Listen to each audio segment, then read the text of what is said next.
مکتب باز باشه، در چارچوب اسلامی شرایط خوب باشه. من اون وقتم صدای بلند بود که بیادر دیگمی پانتون مردم به فیشنتون میره، به درس نمیره.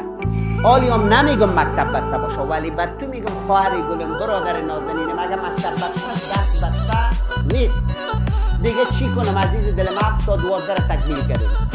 در یوتیوب انداختیم 100 نفر نمیبینه، 100 نفر همینایی که درس گفته رایی فینالی میگن او کوکی نت که ببینیم. خب نت نیست، خیر دمون چیزای لچکی که 2 میلیون 3 میلیون میبینین همون نت از کجا میشه؟ ما ایران هستم او را خارجی ها علاقه مند ماست میبینن.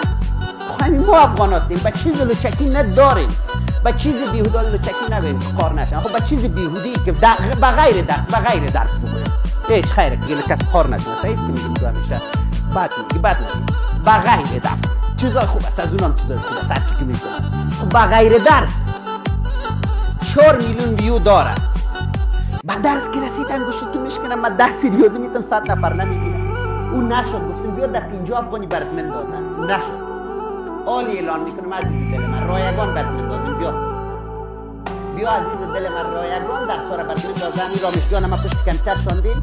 اگه یک 500 افغانی امیر دادی که یک ماش برای شو خیر، اگه نشدم میام برای رضای خدا مودشته برات مندازه درس. تو فقط بیا مواد 7 تا 12 برای یک سال درس تا آماده ساختیم تا شور بخوری.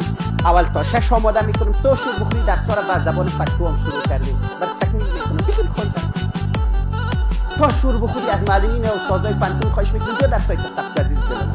کمره مد اختیارت، اتاق مد اختیارت، یک چای هم بیادر در خدمتت. زعفران چای میخوری دلت، چای سبز میخوری دلت، چای